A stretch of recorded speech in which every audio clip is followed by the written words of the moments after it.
പ്രവാസ ലോകത്തെ വാർത്തകളുമായി മിഡിൽ സ്റ്റവർ ആരംഭിക്കുന്നു. ആദ്യം പ്രധാന വാർത്തകൾ കാണാം. ഗാർഹിക തൊഴിലാളികൾക്ക് രാജ്യം വിടുന്നതിന് ഖത്തർ കൂടുതൽ നിയന്ത്രണം ഏർപ്പെടുത്തുന്നു. രാജ്യം വിടാൻ 5 ദിവസം മുൻപ് മെട്രാഷ് വഴി അപേക്ഷ നൽകണം. പുതിയ നിർദ്ദേശങ്ങൾ ഷൂറ കൗൺസിൽ സർക്കാരിന് സമർപ്പിച്ചു. ഗാർഹിക തൊഴിലാളികളുമായി ബന്ധപ്പെട്ട ഇന്റേണൽ ആൻഡ് എക്സ്റ്റേണൽ കമ്മിറ്റിയുടെ റിപ്പോർട്ടിന്റെ അടിസ്ഥാനത്തിലാണ് ഷൂറ കൗൺസിൽ നിർദ്ദേശങ്ങൾ മുന്നോട്ട് വെച്ചത്. ഇതനുസരിച്ച് രാജ്യം വിടാൻ ആഗ്രഹിക്കുന്ന ഗാർഹിക തൊഴിലാളി 5 ദിവസം മുമ്പെങ്കിലും മെട്രാഷ് ആപ്ലിക്കേഷൻ വഴി അപേക്ഷ നൽകണം. തൊഴിലുടമയുടെ അനുമതിയില്ലാതെ രാജ്യം വിടാനാകില്ല.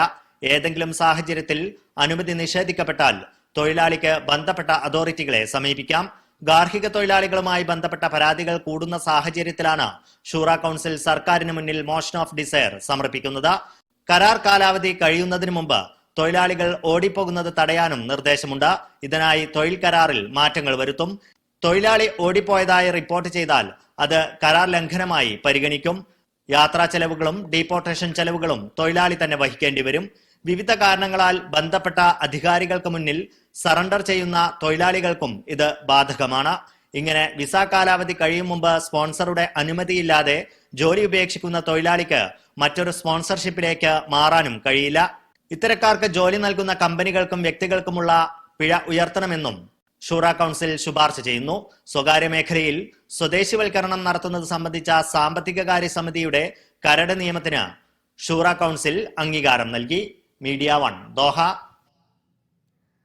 സൗദിയിൽ ഹൌസ് ഡ്രൈവർമാരുൾപ്പെടെ 4 അതിലധികമോ ഗാർഹിക തൊഴിലാളികളുള്ള ബിസിനസ് ഉടമകൾ ശമ്പളം പണമായി കൈമാറരുതെന്ന് നിർദ്ദേശം. ജനുവരി മുതൽ ശമ്പളം കൈമാറാൻ ഡിജിറ്റൽ വാലറ്റുകൾ ഉപയോഗിക്കണമെന്ന് തൊഴിൽ മന്ത്രാലയത്തിന് കീഴിലെ മുസാനത്ത് പ്ലാറ്റ്ഫോം അറിയിച്ചു. ശമ്പളം നൽകാത്ത കേസുകളിലടക്കം ഇനി തെളിവായി ഡിജിറ്റൽ വാലറ്റിലെ രേഖകൾ ഉപയോഗിക്കും. ഹൌസ് ഡ്രൈവർമാരുൾപ്പെടെ 4 അതിലധികമോ ഗാർഹിക തൊഴിലാളികളുള്ള ബിസിനസ് ഉടമകൾക്കാണ് പുതിയ ചട്ടം ബാധകമാകുന്നത്. ഇത്തരക്കാർ തൊഴിലാളികളുടെ വേതനം പണമായി കൈമാറാൻ പാടില്ല. ശമ്പളം ഇടപാടുകൾ പൂർണ്ണമായും ജീവനക്കാരുടെ ഡിജിറ്റൽ വാലറ്റുകളിലേക്ക് മാറ്റണമെന്ന് ഗാർഹിക തൊഴിലാളി സേവന പ്ലാറ്റ്ഫോമായ മുസാനത്ത് അറിയിച്ചു. വീട്ടുജോലിക്കാരുടെ അംഗീകൃത ഡിജിറ്റൽ വാലറ്റുകളിലെ ശമ്പള ഐക്കൺ മുഖേനയാണ് കൈമാറ്റം നടത്തേണ്ടതെന്നും മുസാനത്ത് വ്യക്തമാക്കി. 2025 ജനുവരി 1 മുതൽ ഇത് പ്രാബല്യത്തിലാകും. സൗദിയിൽ പുതുതായി എത്തുന്ന വീട്ടുജോലിക്കാരുടെ ശമ്പളം ജൂലൈ 1 മുതൽ ഡിജിറ്റൽ വാലറ്റിലൂടെ മാത്രമേ നൽകാൻ പാടുള്ളൂവെന്ന് മുസാനത്ത് പ്ലാറ്റ്ഫോം കഴിഞ്ഞ ദിവസം അറിയിച്ചിരുന്നു. അതിന് പിറകെയാണ് ഇപ്പോൾ ബിസിനസ് ഉടമകൾക്കുള്ള പുതിയ നിർദ്ദേശം. ശമ്പളം പൂർണ്ണമായോ ഭാഗികമായോ മുൻകൂർ കൈമാറുക, വേതനത്തിൽ കുറവോ വർധനവോ വരുത്തുക തുടങ്ങിയ സേവനങ്ങളെല്ലാം ഡിജിറ്റൽ വാലറ്റിൽ ലഭ്യമാകും. വീട്ടുജോലിക്കാരുടെ തൊഴിലന്തരീക്ഷം മെച്ചപ്പെടുത്തുക, വേതനം വേഗത്തിലും വിശ്വസനീയമായും കൈമാറുക എന്നിവയാണ് പുതിയ മാറ്റത്തിലൂടെ മന്ത്രാലയം ലക്ഷ്യം വെക്കുന്നത്. ജീവനക്കാരുടെ ശമ്പളം നൽകാത്ത കേസുകളിലടക്കം ഇനി തെളിവായി ഡിജിറ്റൽ വാലറ്റിലെ രേഖകൾ ഉപയോഗിക്കും. Media 1 Jeddah. ഫിലിപ്പൈൻ സ്വദേശികൾക്ക് ഏർപ്പെടുത്തിയിരുന്ന വിസ വിലക്ക് കുവൈറ്റ് പിൻവലിച്ചു. ഉപപ്രധാനമന്ത്രി ഷെയ്ഖ് ഫഹദ് യൂസഫ് അസബാഹും ഫിലിപ്പൈൻ കുടിയേറ്റ തൊഴിൽ വകുപ്പ് ഡെപ്യൂട്ടി മന്ത്രി ബെർണാഡ് ഒലായിയും ചേർന്ന് നടത്തിയ ചർച്ചയിലാണ് തീരുമാനം. തൊഴിൽ പ്രശ്നങ്ങൾ പരിഹരിക്കുന്നതിന് സംയുക്ത സാങ്കേതിക പ്രവർത്തക സമിതി രൂപീകരിക്കാൻ ഇരു രാജ്യങ്ങളും ധാരണയായി. വിസ നിരോധനം നീക്കിയതിനെ കുവൈറ്റിലെ ഫിലിപ്പൈൻസ് എംബസി സ്വാഗതം ചെയ്തു. കഴിഞ്ഞ മെയ്യിലാണ് ഫിലിപ്പീനുകൾക്ക് കുവൈറ്റ് സമ്പൂർണ്ണ നിരോധനം ഏർപ്പെടുത്തിയത്. കുവൈറ്റിൽ താമസ നിയമലംഘകർക്ക് നൽകിയ പൊതുമാപ്പ് കാലാവധി അവസാനിക്കാൻ ഇനി 5 ദിവസം. നിയമലംഘകർ രാജ്യം വിടുകയോ പിഴയടച്ച് താമസം നിയമവിധേയമാക്കുകയോ ചെയ്യണമെന്ന് ആഭ്യന്തര മന്ത്രാലയം മുന്നറിയിപ്പ് നൽകി. മാർച്ച് 17 മുതൽ 3 മാസത്തേക്കാണ് രാജ്യത്ത് പൊതുമാപ്പ് പ്രഖ്യാപിച്ചത്. ജൂൺ 17 വരെ നിശ്ചയിച്ച സമയപരിധി പിന്നീട് 30 വരെ നീട്ടുകയായിരുന്നു. പ്രവാസികളെ ലക്ഷ്യമിട്ട് വ്യത്യസ്ത ഭാഷകളിൽ ആഭ്യന്തര മന്ത്രാലയം നോട്ടീസുകൾ പുറത്തിറക്കി. ആനുകൂല്യം ഉപയോഗിക്കാതെ രാജ്യത്ത് തുടരുന്നവർക്കെതിരെ കടുത്ത നടപടി സ്വീകരിക്കുമെന്നും മന്ത്രാലയം മുന്നറിയിപ്പ് നൽകി. ഈ മാസം അവസാനം വരെ താമസ നിയമലംഘകർക്ക് ശിക്ഷ കൂടാതെ രാജ്യം വിടാനും പിഴ അടച്ച് താമസരേഖ പുതുക്കാനും കഴിയും. ഇത്തരക്കാർക്ക് പുതിയ വിസയിൽ രാജ്യത്തേക്ക് മടങ്ങിവരാനും കഴിയും. നിയമലംഘകർ പൊതുമാപ്പ് നിശ്ചിത കാലയളവിനകം പ്രയോജനപ്പെടുത്തി രാജ്യം വിടുകയോ താമസം നിയമവിധേയമാക്കുകയോ ചെയ്യണം. പൊതുമാപ്പ് ആനുകൂല്യം ഉപയോഗിക്കാത്തവർക്കെതിരെ ആജീവനാന്ത വിലക്ക് ഏർപ്പെടുത്തി നാടുകടത്തൽ ഉൾപ്പെടെയുള്ള കർശന നടപടികൾ സ്വീകരിക്കും. അനധികൃതമായി രാജ്യത്ത് കഴിയുന്നവർക്ക് സഹായങ്ങൾ നൽകുന്നവർക്കെതിരെയും നിയമ നടപടികൾ സ്വീകരിക്കും. ഇതിനകം തന്നെ നിരവധി പേർ പൊതുമാപ്പ് ഉപയോഗപ്പെടുത്തി നാട്ടിലേക്ക് തിരിക്കുകയും പിഴ അടച്ച് രേഖകൾ നിയമപരമാക്കുകയും ചെയ്തിട്ടുണ്ട്. നാട്ടിലേക്ക് പോകാൻ പാസ്പോർട്ടോ മറ്റ് രേഖകളോ ഇല്ലാത്തവർക്ക് ഇന്ത്യൻ എംബസി പാസ്പോർട്ടും എമർജൻസി സർട്ടിഫിക്കറ്റും നൽകും. ഇതിനായി ഇന്ത്യൻ എംബസിയുടെ കേന്ദ്രങ്ങളിൽ അപേക്ഷ നൽകാം. Media 1 Kuwait city. കുവൈറ്റിൽ പാർപ്പിട മേഖലയിൽ സുരക്ഷാ പരിശോധന ശക്തമാക്കുന്നു. അർദ്ധരാത്രിക്ക് ശേഷം കുവൈറ്റിലെ എല്ലാ ഗവർണറേറ്റിലും ജനവാസ കേന്ദ്രങ്ങളിൽ സുരക്ഷാ ചെക്ക് പോയിന്റുകൾ സ്ഥാപിക്കുമെന്ന് ആഭ്യന്തര മന്ത്രാലയം അറിയിച്ചു. Assistant under secretary major general Hamad Al മുനിഫിയുടെ മേൽനോട്ടത്തിലായിരിക്കും പരിശോധന. സുരക്ഷ വർദ്ധിപ്പിക്കുന്നതിനും നിയമലംഘകരെ പിടികൂടുന്നതിനുമായാണ് പാർപ്പിട വാണിജ്യ മേഖലകളുടെ കവാടങ്ങളിൽ സുരക്ഷാ ചെക്ക് പോയിന്റുകൾ സ്ഥാപിക്കുന്നത്. ആഭ്യന്തരമന്ത്രി ഷെയ്ഖ് ഫഹദ് അൽ യൂസഫിന്റെ നിർദ്ദേശത്തെ തുടർന്നാണ് നടപടി. ചില വിദേശ ടൂറിസ്റ്റ് കമ്പനികൾ സന്ദർശക വിസക്കാരെ നിയമവിരുദ്ധമായി ഹജ്ജ് ചെയ്യാൻ പ്രേരിപ്പിച്ചതായി സൗദി ആഭ്യന്തര മന്ത്രാലയം. 2 മാസങ്ങൾക്ക് മുൻപ് തന്നെ ഇവരെ മക്കയിൽ എത്തിച്ചിരുന്നതായും മന്ത്രാലയം കണ്ടെത്തിയിട്ടുണ്ട്. പെർമിറ്റ് എടുത്തെത്തിയ ഹാജിമാർക്ക് സേവനങ്ങൾ നൽകുന്നതിലും സുരക്ഷയൊരുക്കുന്നതിലും മന്ത്രാലയം നടപ്പിലാക്കിയ പദ്ധതികൾ വിജയകരമായിരുന്നെന്നും വിലയിരുത്തി. പെർമിറ്റ് ഇല്ലാതെ ഹജ്ജില്ല എന്ന തലക്കെട്ടിൽ സൗദിക്കകത്തും വിദേശ രാജ്യങ്ങളിലും ശക്തമായ ബോധവൽക്കരണ ക്യാമ്പയിനുകളാണ് ഇത്തവണ മന്ത്രാലയം നടത്തിയിരുന്നത്. ഹജ്ജ് പെർമിറ്റ് എന്നത് കേവലം പ്രവേശന കവാടങ്ങളിലെയും മറ്റും സുരക്ഷാ പരിശോധനയ്ക്ക് വേണ്ടി മാത്രമുള്ളതല്ല. തീർത്ഥാടകരുടെ താമസം, ആരോഗ്യം, സുരക്ഷ, യാത്ര തുടങ്ങി എല്ലാ സേവനങ്ങളും ഉറപ്പാക്കാൻ കൂടിയുള്ളതാണ്. പെർമിറ്റില്ലാതെ ഹജ്ജിനെത്തുന്നവർക്ക് ഇത്തരം സൗകര്യങ്ങൾ ഒരുക്കാൻ മന്ത്രാലയത്തിന് സാധിക്കാതെ വരും. ഇതറിഞ്ഞുകൊണ്ടും ചില രാജ്യങ്ങളിലെ ടൂറിസ്റ്റ് കമ്പനികൾ കൊടും ചൂടിൽ തീർത്ഥാടകരെ വിസിറ്റ് വിസയിൽ ഹജ്ജ് ചെയ്യാൻ പ്രേരിപ്പിക്കുകയായിരുന്നുവെന്ന് ആഭ്യന്തര മന്ത്രാലയ വക്താവ് കേണൽ തൊലാൽ ഷെൽഹോബ് പറഞ്ഞു. ഹജ്ജിന്റെ 2 മാസം മുമ്പ് തന്നെ ഇവരെ വിസിറ്റ് വിസയിൽ മക്കയിലെത്തിക്കുകയായിരുന്നു. ഇങ്ങനെ എത്തിയവരാണ് മരണപ്പെട്ടവരിൽ 83%. അതേസമയം ഈ വർഷം നടപ്പിലാക്കിയ ഹജ്ജ് സുരക്ഷാ പദ്ധതികൾ വൻ വിജയകരമായിരുന്നുവെന്ന് മന്ത്രാലയം വിലയിരുത്തി. പെർമിറ്റ് എടുത്തെത്തിയ ഹാജിമാർക്ക് സേവനങ്ങൾ നൽകുന്നതിലും സുരക്ഷ ഉറപ്പുവരുത്തുന്നതിലും മന്ത്രാലയം വിജയിച്ചു. സുരക്ഷ, സൈനിക ഏജൻസികളും ഹജ്ജുമായി ബന്ധപ്പെട്ട വിവിധ വകുപ്പുകളും ഒറ്റക്കെട്ടായി പ്രവർത്തിച്ചതിന്റെ ഫലമാണിതെന്നും തലാൽ പറഞ്ഞു. Gafoor Kondotty, media 1, Mecca. ഖത്തറിലെ മ്യൂസിയങ്ങളുടെ പ്രവർത്തന സമയത്തിൽ മാറ്റം വരുന്നു. നാഷണൽ മ്യൂസിയം, ഒളിമ്പിക് മ്യൂസിയം എന്നിവ ചൊവ്വാഴ്ചകളിൽ അവധിയായിരിക്കും. ഇസ്ലാമിക് മ്യൂസിയം ബുധനാഴ്ച പ്രവർത്തിക്കില്ല. ജൂലൈ 1 മുതലാണ് മാറ്റം നിലവിൽ വരിക. Qatar national museum, Islamic museum, 3-1 Olympic and sports museum, Mataf Arab museum of modern art എന്നിവയുടെ പ്രവർത്തന സമയത്തിലാണ് മാറ്റമുണ്ടാവുക. മ്യൂസിയത്തിലെ പുരാവസ്തുക്കളുടെ സംരക്ഷണവും അറ്റകുറ്റപ്പണികളും ജീവനക്കാരുടെ പരിശീലനവും മുൻനിർത്തി ആഴ്ചയിൽ ഒരിക്കൽ അവധി പ്രഖ്യാപിച്ചിട്ടുണ്ട്. നാഷണൽ മ്യൂസിയം, ഒളിമ്പിക് മ്യൂസിയം എന്നിവ ചൊവ്വാഴ്ചകളിൽ അവധിയായിരിക്കും. ഇസ്ലാമിക് മ്യൂസിയം ബുധനാഴ്ചയും അറബി മ്യൂസിയം ഓഫ് മോഡേൺ ആർട്ട് തിങ്കളാഴ്ചയും പ്രവർത്തിക്കില്ല. വ്യാഴാഴ്ച രാത്രി 9 വരെ പ്രവർത്തന സമയം ദീർഘിപ്പിച്ചതാണ് മറ്റൊരു പ്രധാന മാറ്റം. എല്ലാ മ്യൂസിയങ്ങളും വ്യാഴാഴ്ച രാവിലെ 9 മുതൽ രാത്രി 9 വരെ പ്രവർത്തിക്കും. വാരാന്ത്യ അവധിക്ക് മുമ്പ് സന്ദർശകർക്ക് കൂടുതൽ സമയം ചെലവഴിക്കാൻ അവസരം നൽകുക എന്ന ലക്ഷ്യത്തോടെയാണ് പ്രവർത്തന സമയം ദീർഘിപ്പിച്ചത്. വെള്ളിയാഴ്ച ഉച്ചയ്ക്ക് 1:30 മുതൽ വൈകിട്ട് 7 മണി വരെയാണ് പ്രവർത്തന സമയം. മറ്റു പ്രവൃത്തി ദിവസങ്ങളിൽ രാവിലെ 9 മുതൽ വൈകിട്ട് 7 വരെ മ്യൂസിയങ്ങളിലെ കാഴ്ചകൾ കാണാം. വർഷത്തിലെ പൊതു അവധികളിൽ പ്രവർത്തന സമയത്തിൽ മാറ്റമില്ല. 2 പെരുന്നാൾ ദിനങ്ങളിലാണ് പൊതു അവധി. 1-ാം പെരുന്നാളിന് മാത്രമാണ് മ്യൂസിയം പ്രവർത്തിക്കാതിരിക്കുക. രാജ്യത്ത് പൊതു അവധിയുള്ള മറ്റു ദിവസങ്ങളിൽ മ്യൂസിയങ്ങൾ പതിവ് പോലെ പ്രവർത്തിക്കും. Media 1, Doha. നിലവിലുള്ള 30 വിമാനങ്ങളുടെ നവീകരണ ജോലി പൂർത്തീകരിച്ച് എമിറേറ്റ്സ് എയർലൈൻസ്. $2 ബില്യൺ ചെലവിട്ടാണ് വിമാനങ്ങൾക്ക് പുതുമോടി പകരാനുള്ള തീരുമാനം. യാത്രക്കാർക്ക് മികച്ച അനുഭവം സമ്മാനിക്കുകയാണ് ഇതിലൂടെ ലക്ഷ്യമെന്ന് എമിറേറ്റ്സ് എയർലൈൻസ് അധികൃതർ അറിയിച്ചു. ഏറ്റവും നല്ല വിമാനങ്ങളും മികച്ച സേവനവുമെന്ന എമിറേറ്റ്സ് എയർലൈൻസിന്റെ ലക്ഷ്യം സാക്ഷാത്കരിക്കാനാണ് നവീകരണ പദ്ധതി. എയർബസ് A380 വിമാനങ്ങളുടെ നവീകരണത്തിനാണ് എമിറേറ്റ്സ് എയർലൈൻസ് മുഖ്യമായും പദ്ധതി തയ്യാറാക്കിയത്. കൂടുതൽ മികച്ച സേവനമാണ് ഇതിലൂടെ യാത്രക്കാർക്ക് ലഭിക്കുക. A380 വിമാനങ്ങളുടെ നിർമ്മാണം എയർബസ് ഇടക്കാലത്ത് നിർത്തിവെച്ചതും അറ്റകുറ്റപ്പണികൾ നടത്തി വിമാനങ്ങൾ നവീകരിക്കാൻ എമിറേറ്റ്സിനെ പ്രേരിപ്പിച്ച ഘടകമാണ്. കാലഹരണപ്പെട്ട നിരവധി വിമാനങ്ങൾ ഇതിനകം എമിറേറ്റ്സ് എയർലൈൻസ് ഒഴിവാക്കുകയും ചെയ്തു. ലോകത്തെ പല വിമാന കമ്പനികളും A380 വിമാന സർവീസ് വേണ്ടെന്ന് വെച്ചിരിക്കുകയാണ്. എന്നാൽ ലണ്ടൻ, മുംബൈ ഉൾപ്പെടെ പ്രധാന റൂട്ടുകളിൽ ഇന്നും ഈ വിമാനയാത്ര ഇഷ്ടപ്പെടുന്നവർ നിരവധിയാണ്. Media 1, Dubai.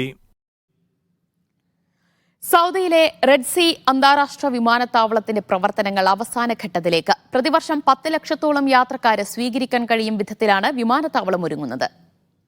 അൽവജിഹിനും ഉംലജിനും ഇടയിൽ ഹനക് എന്ന മേഖലയിലാണ് വിമാനത്താവളം സ്ഥിതി ചെയ്യുന്നത്. വിമാനത്താവളത്തിന്റെ നിർമ്മാണ പുരോഗതിയുടെ പുതിയ ദൃശ്യങ്ങൾ അധികൃതർ പുറത്തുവിട്ടു. ബ്രിട്ടീഷ് കമ്പനിയായ ഫോസ്റ്റർ പാർട്ട്നേഴ്സ് ആണ് വിമാനത്താവളത്തിന്റെ നിർമ്മാണം ഏറ്റെടുത്തിട്ടുള്ളത്. അതിവേഗത്തിലാണ് നിർമ്മാണ പ്രവർത്തനങ്ങൾ പുരോഗമിക്കുന്നത്. സൗദിയുടെ സ്വപ്ന പദ്ധതിയായ നിയോമിനെ പോലെ തന്നെ ഏറ്റവും വലിയ പദ്ധതിയായാണ് റെഡ് സീ പദ്ധതിയും അറിയപ്പെടുന്നത്. റെഡ് സീ പദ്ധതിക്കകത്ത് പ്രതിവർഷം 10 ലക്ഷത്തോളം ആളുകളെ സ്വീകരിക്കാൻ പാകത്തിലാണ് വിമാനത്താവളം ഒരുങ്ങുന്നത്. 2022 ആദ്യ ഫ്ലൈറ്റ് ടെസ്റ്റുകൾ വിജയകരമായി പൂർത്തിയാക്കിയിരുന്നു. കഴിഞ്ഞ വർഷം മുതൽ റിയാദിലെ കിങ് ഖാലിദ് വിമാനത്താവളത്തിലേക്ക് വിമാന സർവീസുകൾ ആരംഭിച്ചു. ഈ വർഷം ദുബായിൽ നിന്നും ഫ്ലൈ ദുബായ് എയർലൈനും സർവീസ് ആരംഭിച്ചിരുന്നു. മീഡിയ 1 വാർത്തയിലേക്ക്. കുവൈറ്റിൽ കഴിഞ്ഞ 2.5 മാസത്തിനിടയിൽ വൈദ്യുതി ബിൽ കുടിശ്ശികയിൽ പിരിച്ചെടുത്തത് 150 ദശലക്ഷം ദിനാർ. ഏപ്രിൽ 1 മുതൽ ജൂൺ പകുതി വരെയുള്ള കാലയളവിലാണ് ഇത്രയും തുക ഉപഭോക്താക്കളിൽ നിന്നും പിരിച്ചെടുത്തത്. പ്രവാസികൾ രാജ്യം വിടുന്നതിന് മുൻപ് ജലവൈദ്യുതി ബിൽ കുടിശ്ശിക കൂടി തീർക്കണമെന്ന് അധികൃതർ നേരത്തെ അറിയിച്ചിരുന്നു. വൈദ്യുതി മന്ത്രാലയത്തിന്റെ വെബ്സൈറ്റ് വഴിയോ ഓഫീസുകൾ വഴിയോ കുടിശ്ശിക അടയ്ക്കാൻ സാധിക്കും. സർക്കാർ വകുപ്പുകളിൽ കുടിശ്ശികയുള്ള വിദേശികൾക്ക് നിലവിൽ തുക അടയ്ക്കാതെ യാത്ര ചെയ്യാൻ കഴിയില്ല. കുവൈറ്റ് ജഹറയിൽ നിർത്തിയിട്ട കാറിന്റെ ചില്ല് തകർത്ത് മോഷണം. 800 ദിനാറാണ് മോഷ്ടിച്ചത്. നിർത്തിയിട്ട കാറിന്റെ ചില്ല് തകർത്തായിരുന്നു മോഷണം. മോഷ്ടാവിനെ പിടികൂടാൻ അന്വേഷണം നടന്നുവരികയാണെന്ന് പോലീസ് അറിയിച്ചു. ഖത്തറിലെ ഇന്ത്യൻ എംബസിയുടെ പ്രതിമാസ open house meet the ambassador ഈ മാസം 27-ന് വ്യാഴാഴ്ച നടക്കും. വൈകുന്നേരം 3 മണി മുതലാണ് പരിപാടി. പ്രവാസികൾക്ക് അംബാസഡർക്ക് മുന്നിൽ പ്രശ്നങ്ങൾ അവതരിപ്പിക്കാം. ഉച്ചയ്ക്ക് 2 മുതൽ 3 വരെ രജിസ്ട്രേഷൻ നടക്കും. 3 മണി മുതൽ 5 മണി വരെ എംബസിയിൽ നേരിട്ട് ഹാജരായി ഓപ്പൺ ഹൌസിൽ പങ്കെടുക്കാം. നായകളിൽ വിജയകരമായി ഹൃദയ ശസ്ത്രക്രിയ പൂർത്തിയാക്കി UAE-യിലെ വെറ്റിനറി സർജൻമാർ. മിഡിൽ ഈസ്റ്റിൽ ആദ്യമായാണ് ഇത്തരമൊരു നേട്ടം. 3 നായ്ക്കളിലാണ് ഹൃദയവാൽവ് മാറ്റിവെക്കുന്ന ശസ്ത്രക്രിയ പൂർത്തിയാക്കിയത്. അബുദാബി ബ്രിട്ടീഷ് വെറ്ററിനറി സെന്ററിലാണ് 3 നായ്ക്കളുടെ ഹൃദയവാൽവ് മാറ്റിവെക്കുന്ന ശസ്ത്രക്രിയ വിജയകരമായി പൂർത്തിയാക്കിയത്. ഫ്ലോറിഡ യൂണിവേഴ്സിറ്റിയിലെ clinical professor Katsuhiro Matsuura, Abu Dhabi British veterinary ക്ലിനിക്കിലെ senior cardiologist doctor Jose Bott എന്നിവരുടെ നേതൃത്വത്തിൽ 7 വിദഗ്ധരാണ് ശസ്ത്രക്രിയ നടത്തിയത്.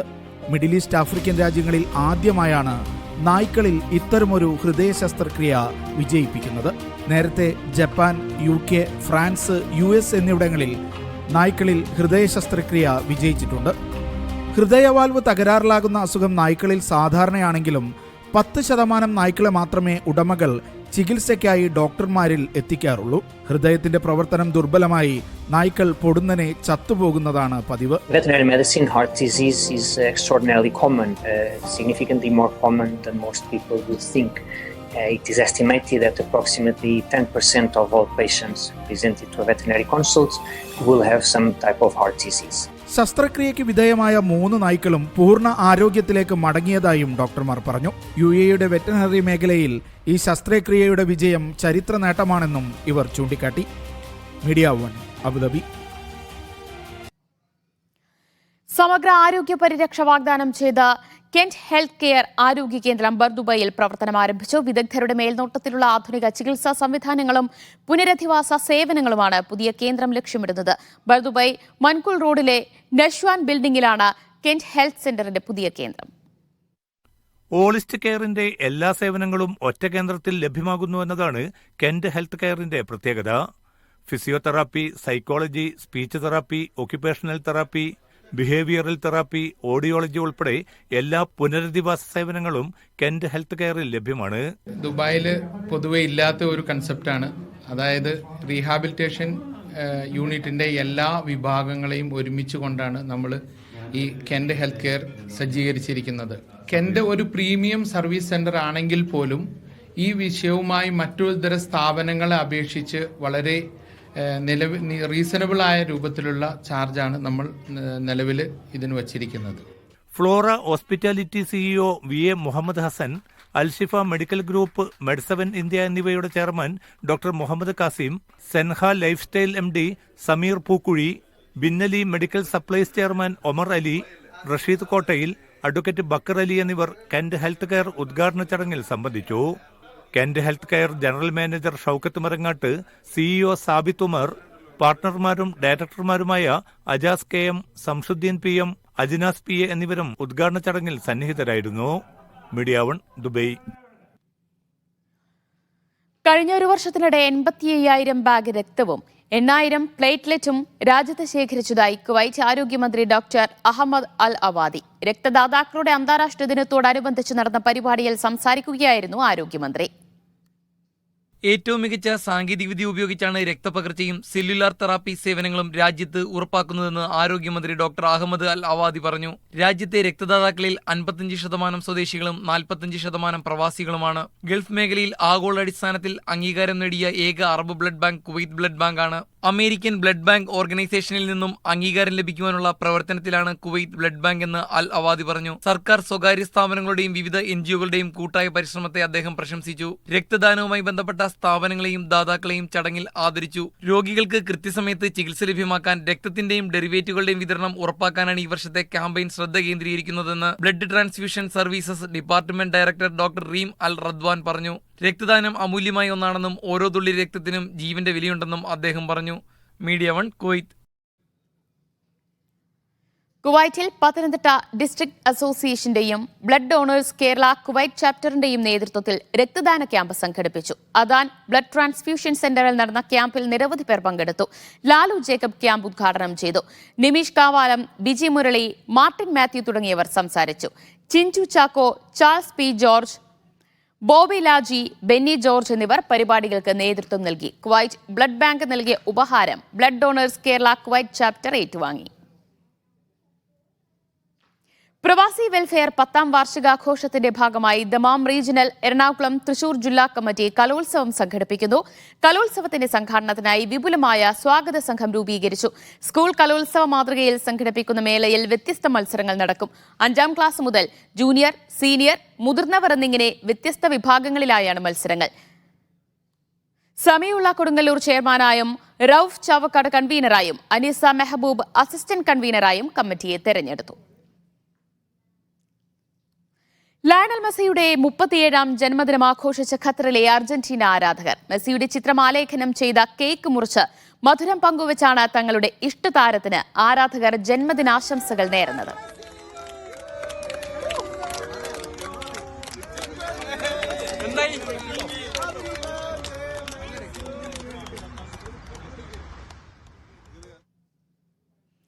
മലയാളി പ്രേക്ഷകരുടെ എക്കാലത്തെയും മികച്ച ടെലിവിഷൻ വിനോദ പ്രോഗ്രാം MIT മൂസ വീണ്ടും കാണാൻ അവസരം.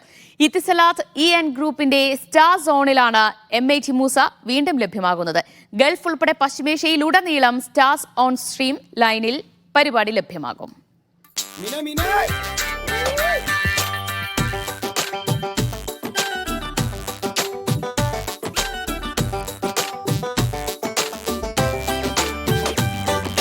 വല്ലാത്തൊരു ലോകം, പിടിവിട്ട് പറക്കണ കാലം, കൊല്ലാപ്പിലാകണ വല്ലാത്ത പഹയന്റെ കൂടെ കലികാലം.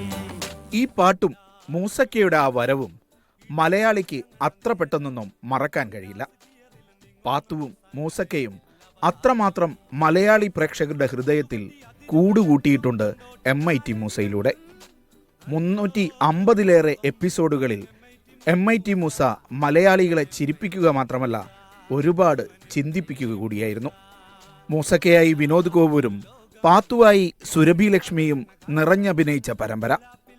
ഇവരുടെ മകൾ റസിയയായി അഞ്ജുവും മകൻ റിസ്വാനായി അതുലും പ്രേക്ഷകരെ ആകർഷിച്ചു.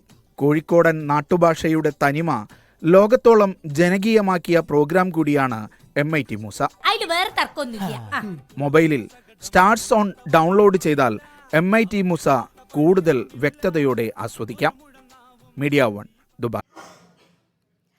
സമഗ്ര ആരോഗ്യ പരിരക്ഷ വാഗ്ദാനം ചെയ്ത് കെന്റ് ഹെൽത്ത് കെയർ ആരോഗ്യ കേന്ദ്രം ബർദുബയിൽ പ്രവർത്തനം ആരംഭിച്ചു.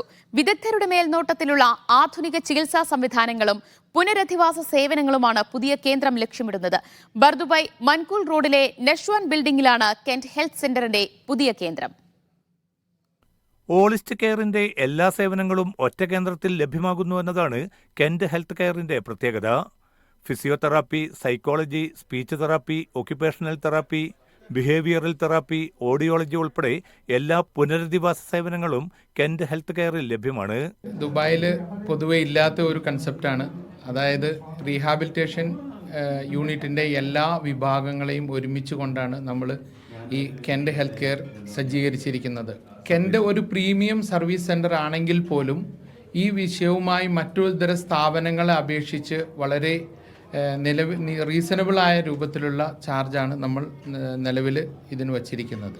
Flora hospitality CEO VA Muhammad Hasan, Alshifa medical group, മെഡ്7 ഇന്ത്യ എന്നിവയുടെ ചെയർമാൻ ഡോക്ടർ മുഹമ്മദ് കാസിം, സെൻഹ lifestyle MD Sameer Pookkuzhi, ബിന്നലി medical supplies chairman Omar Ali, Rasheed Kottayil, advocate Backer Ali എന്നിവർ കെൻഡ് ഹെൽത്ത് കെയർ ഉദ്ഘാടന ചടങ്ങിൽ സംബന്ധിച്ചു.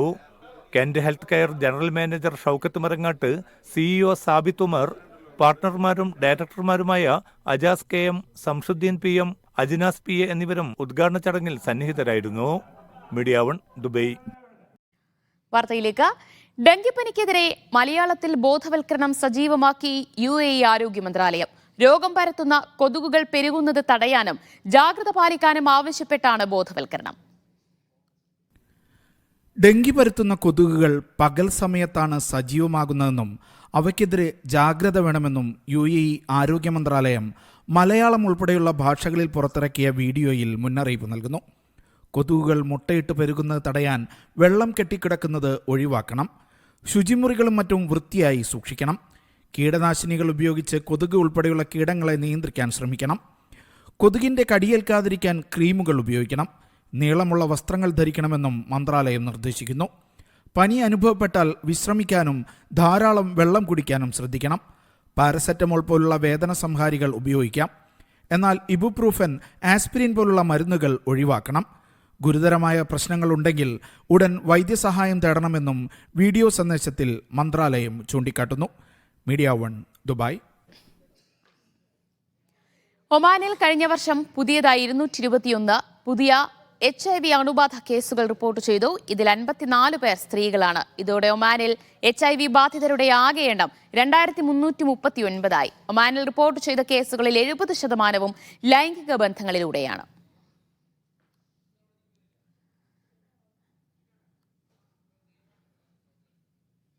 വിമാനയാത്രാ നിരക്ക് വർധനയ്ക്ക് കടിഞ്ഞാണിടാൻ കേന്ദ്ര സംസ്ഥാന സർക്കാരുകൾ രംഗത്തിറങ്ങണമെന്ന് ICF ദുബായ് സെൻട്രൽ സംഘടിപ്പിച്ച ജനകീയ സദസ്സ് ആവശ്യപ്പെട്ടു. അബ്ദുൽ സലാം സഖാഫി അധ്യക്ഷത വഹിച്ചു. അബ്ദുൽ അസീസ് സഖാഫി മമ്പാട് ഉദ്ഘാടനം ചെയ്തു. ഷെരീഫ് കാരശ്ശേരി, അഡ്വക്കേറ്റ് ആഷിഖ് തൈക്കണ്ടി, മാധ്യമപ്രവർത്തകരായ സഹൽ സി മുഹമ്മദ്, അനൂപ് കീച്ചേരി, ഷിനോജ് ഷംസുദ്ദീൻ, MA ഇർഷാദ് എന്നിവരും സംസാരിച്ചു. UAEയിലെ ഫുജൈറയിൽ വീടിന് തീപിടിച്ച് 2 കുട്ടികൾ മരിച്ചു. അൽ തൂവിയാൻ മേഖലയിൽ ഇന്ന് പുലർച്ചെയാണ് തീപിടുത്തമുണ്ടായത്. ഇമറാത്തി കുടുംബത്തിലെ 8 വയസ്സുകാരിയും 7 വയസ്സുകാരനുമാണ് മരിച്ചത്. പൊള്ളലേറ്റ 5 വയസ്സുകാരൻ ചികിത്സയിലാണ്. തീപിടുത്തത്തിന്റെ കാരണം സംബന്ധിച്ച് അന്വേഷണം തുടരുകയാണെന്ന് ഫുജൈറ പോലീസ് അറിയിച്ചു. അജ്മാൻ ബാങ്കിന്റെ ATMകളിൽ ഇനി മുതൽ ജൈവാൻ കാർഡുകൾ ഉപയോഗിക്കാം. ജൈവാൻ പേയ്മെന്റ് സംവിധാനം നടപ്പാക്കുന്ന UAEയിലെ ആദ്യ ബാങ്കുകളിലൊന്നാണ് തങ്ങളെന്ന് അജ്മാൻ ബാങ്ക് അറിയിച്ചു. ഇന്ത്യയിൽ നിന്നുൾപ്പെടെയുള്ളവർക്ക് പ്രാദേശിക കറൻസിയിൽ ഇടപാടുകൾ സാധ്യമാക്കുന്ന സംവിധാനമാണ് ജൈവാൻ. പ്രധാനമന്ത്രി നരേന്ദ്രമോദിയുടെ UAE സന്ദർശന വേളയിലാണ് UAEയുമായി ഇതിന്റെ കരാർ ഒപ്പുവെച്ചത്. ദുബായ് ഗൾഫ് മോഡൽ സ്കൂളിൽ നടന്ന പഠനോത്സവം മലയാളം മിഷൻ ഡയറക്ടർ മുരുകൻ കാട്ടാക്കട ഓൺലൈനായി ഉദ്ഘാടനം ചെയ്തു. ഉഷ ഷിനോജ് മുഖ്യാതിഥിയായിരുന്നു. അംബുജം സതീഷ് അധ്യക്ഷത വഹിച്ചു. വിനോദ് നമ്പ്യാർ, അനീഷ് മണ്ണാർക്കാട്, റോയ് നെല്ലിക്കോട്, ദിലീപ് CNN, സർഗ റോയ്, ഫിറോസിയ, ബാബു MC എന്നിവർ സംസാരിച്ചു.